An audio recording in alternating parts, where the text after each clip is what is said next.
말씀을 함께 읽어요. 그 첫 시간으로 가래 뽑은 기별 5단원에 있는 그리스도와 교리를 읽어 드리고자 합니다. 그리스도와 교리 첫 번째 주제는 그리스도와 율법입니다. 기독교계 안에 여러 오류와 거짓 진리가 난무하고 있는데 그 중에 현저하게 오해되고 있는 부분이 바로 율법에 관한 것입니다. 율법을 오해하면 하나님의 품성을 오해하게 되고, 하나님의 품성을 오해하게 되면 하나님의 말씀에 온전한 순종을 하지 않아도 되는 신앙을 하게 합니다. 그래서 우리는 율법을 바르게 이해하고 하나님의 품성을 바르게 이해함으로 올바른 믿음을 가질 수가 있습니다. 그리스도와 율법 첫 번째 시간으로 완전한 율법이라는 제목으로 말씀을 읽어드리겠습니다.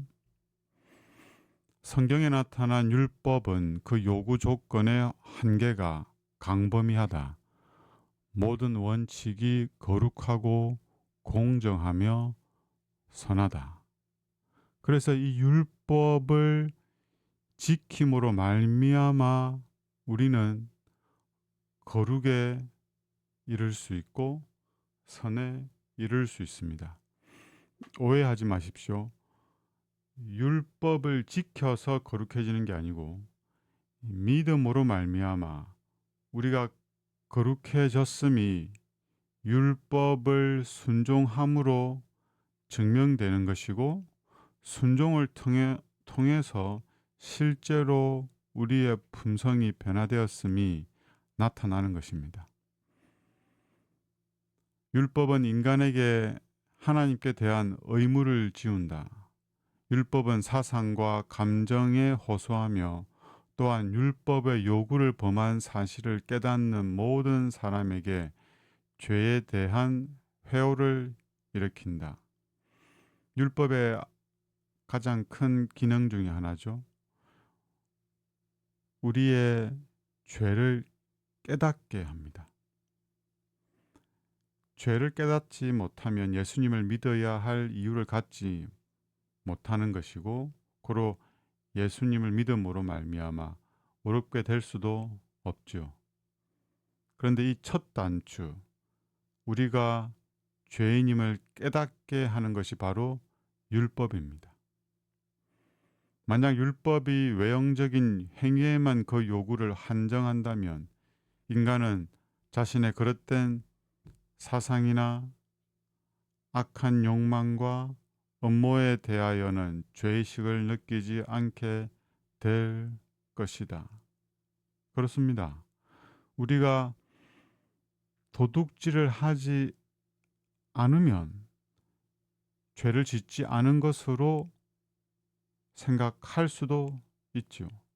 그러나 우리 마음은 이미 욕심과 탐욕으로 가득 차 있는 상태라면 어떻습니까? 우리가 실제로 행동으로 누군가를 죽이는 행위는 하지 않았지만 마음으로는 미워하고 증오한다면 어떻습니까? 율법은 우리의 행위뿐만 아니라 우리의 생각, 동기, 목적, 감정까지 다 드러냅니다.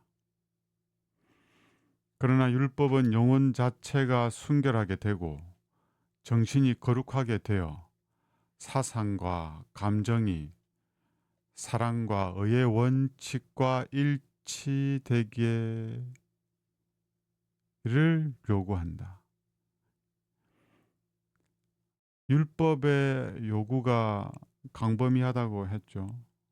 율법은 단순히 우리에게 어떤 행동의 수정이나 행동의 변화만을 요구하는 것이 아니라 우리의 정신과 생각과 감정과 동기와 목적, 즉 우리의 품성이 변화되기를 요구하고 있는 것입니다. 그리스도께서는 당신의 교훈을 통하여 시내산에서 반포하신 율법의 원칙이 얼마나 원대한 영향을 미치는가를 증명해 보이셨다. 주님께서는 영원토록 의의 위대한 표준이 될 율법의 원칙을 실제로 생애 가운데 적용하셨으며 그 표준은 심판이 베풀어지고 책들이 펴있게 될 그날에 모든 인류를 심판할 표준이 될 것이다.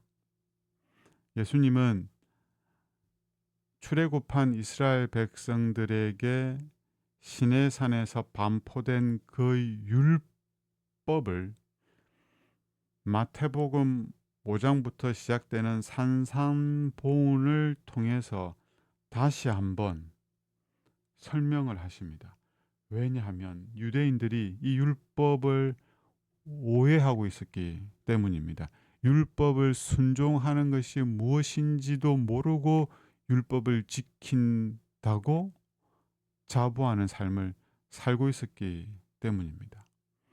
예수님은 다시 율법을 설명하셨을 뿐만 아니라 그 율법을 어떻게 순종하는지를 당신의 삶으로 실제로 보여주셨습니다. 그 대표적인 계명이 바로 안식일 계명이죠.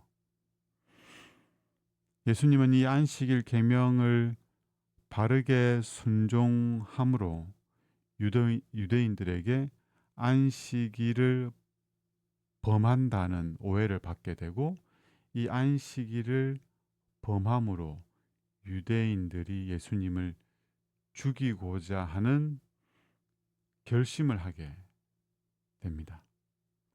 그만큼 유대인들이 하나님의 계명에 대해 오해를 하고 있었습니다. 안식일을 예수님이 가장 아름답게 완전하게 순종하셨는데 그 예수님을 보고 율법을 범한다고 했으니 말이죠. 그리고 이 율법은 우리의 의의 표준일 뿐만 아니라 심판의 표준이기도 합니다. 우리는 믿음으로 구원을 받지만 우리의 믿음이 참된지 거짓인지는 우리의 말과 행동을 통해서만 증명이 됩니다. 그래서 심판은 항상 우리의 행한 대로, 우리가 말한 대로 이루어지게 됩니다. 그 심판의 표준이 바로 율법입니다. 우리가 율법과 일치되고 조화될 때 이 심판은 우리를 정죄하지 못하게 될 것이고, 우리가 이 율법과 조화되지 않고 불순종하게 된다면 아무리 예수님을 믿는다고 공언할지라도 우리는 멸망에 이르게 될 것입니다. 주님께서는 모든 의를 성취하기 위하여 오셨으며 인류의 머리로서 인간 자신도 같은 일을 행할 수 있다는 것을 인간에게 증거해 보이기 위하여 하나님께서 요구하시는 모든 원칙에 순종하셨다. 엄청 중요한 말씀이에요. 제가 다시 한번 읽어드리겠습니다. 주님께서는 모든 의를 성취하시기 위하여 오셨으며,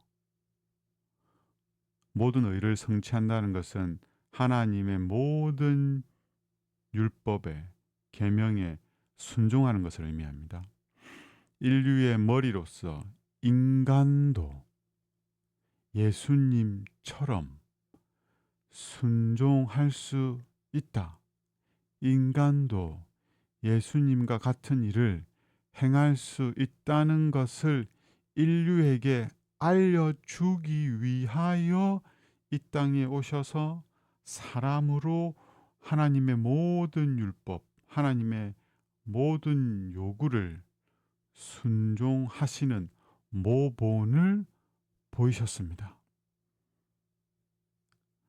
한편에서는 예수님이 우리를 위하여 십자가에 달려 죽으신 것이 중요하지 예수님의 모본이 뭐가 중요하냐라고 말씀하시는데, 예수님이 우리의 죄를 위하여 십자가에 달려 죽으시려면 모든 말씀에 순종하여 의를 이루셔야만 했습니다.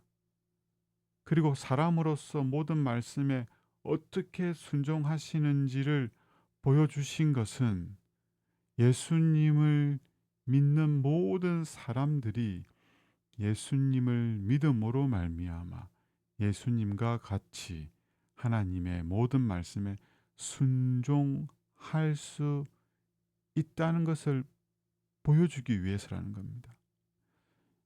이 사실에 대해서 오해가 없었으면 좋겠습니다. 인간에게 공급된 주님의 은혜의 방편을 통하여 단 한 영혼도 천국을 상실할 필요가 없다. 누구든지 노력함으로써 품성의 완성을 이룰 수 있다. 주님의 은혜는 우리를 어떻게 구원하는가 하면 우리의 거칠고 모나고 괴팍한 이 성품을 변화시키셔서 아름답게 만드시고 거룩하게 만드시고 선하게 만드셔서 하나님의 율법을 순종하게 함으로 구원합니다. 그것이 바로 하나님의 은혜로 말미암아 구원받는다는 의미입니다. 바로 이것이 복음의 새 언약의 근본적인 기초가 되게 하였다. 옛 언약은 이를 행하라 그리하면 살리라, 율법을 지켜라 그렇게 하면 니네가 구원을 받을 수 있을 것이다 였지만, 이스라엘 역사를 통해서 그리고 우리의 개인적인 경험을 통해서 우리는 스스로 율법을 순종할 수 없음을 알고 있습니다. 그래서 우리에게는 옛 언약보다 더 나은 언약이 필요했습니다. 그것이 바로 새 언약이죠. 그것이 바로 복음입니다. 그 복음이 무슨 언약입니까? 우리의 마음을 변화시키셔서 우리를 거듭나게 하셔서 거룩하고 의롭고 선한 그 율법을 지킬 수 있게 해주시겠다는 겁니다. 우리의 품성을 거룩하게 변화시키시고 선하게 변화시키시고 의롭게 변화시키셔서 율법을 순종하게 해주겠다는 것이 새 언약입니다. 여호와의 율법은 나무이며 복음은 그 나무에 핀 향기로운 꽃봉오리들과 열매이다. 그래서 율법이 없으면 복음이라는 꽃과 열매가 피어날 수가 없습니다. 하나님의 영께서 율법의 밝은 뜻을 인간에게 나타내 보이실 때에 인간의 심령의 변화가 생긴다. 우리가 하나님의 말씀을 읽을 때 성령께서 우리에게 이 말씀의 높고 거룩하고 의로운 그 표준을 우리에게 거울로 비춰 주실 때 우리가 거기에 다다르지 못한 것을 깨닫고 우리의 죄됨을, 우리의 이기심을, 우리의 탐욕과 교만을 깨닫게 되는 겁니다. 이와 같은 역할을 나단이 다윗에게 하였습니다. 선지자 나단이 다윗 자신의 진정한 모습을 성실하게 묘사해 주므로 다윗은 자신의 죄악을 깊이 깨닫고 죄들을 버리게 되었다. 그는 온유한 정신으로 권고를 받아들였고 하나님 앞에서 자기 자신을 겸비하게 하였다. 다윗은 율법이 자신을 거룩하고 어렵고 선한 경지에 이르도록 하기 위해서 먼저 자신의 죄됨을 보게 한다는 것을 깨달았습니다. 그래서 바울은 율법을 거부하거나 율법을 혐오하거나 율법을 부담스럽게 생각하지 않았어요. 바울은 율법을 너무나 사랑했고 필요로 했고 아름답게 찬양했습니다. 그 내용이 시편 19편에 기록되어 있습니다. 다윗은 여호와의 율법은 완전하여 영혼을 소성시키며 여호와의 증거는 확실하여 우둔한 자를 지혜롭게 하며 여호와의 교훈은 정직하여 마음을 기쁘게 하고 여호와의 계명은 순결하여 눈을 밝게 하시도다. 여호와를 경외하는 도는 정결하여 영혼까지 이루고 여호와의 법도 진실하여 다 의로우니 금 곧 많은 순금보다 더 사모할 것이며 꿀과 송이꿀보다 더 달도다. 또 주의 종이 이것으로 경고를 받고 이것을 지킴으로 상이 크니이다. 자기 허물을 능히 깨달을 자 누구리요? 나를 숨은 허물에서 벗어나게 하소서. 또 주의 종에게 고의로 죄를 짓지 말게 하사 그 죄가 나를 주장하지 못하게 하소서. 그리 하면 내가 정직하여 큰 죄가에서 벗어나겠나이다. 나의 반석이시요 나의 구속자이신 여호와여, 내 입의 말과 마음의 묵상이 주님 앞에 연락되기를 원하나이다. 라고 여호와의 율법을 찬양하였다. 다윗의 찬양이 우리 개개인의 경험에서 우러나오는 고백이 되면 좋겠습니다. 개인적으로 말씀을 생각하시면서 묵상하시고 기도하는 시간을 가지겠습니다.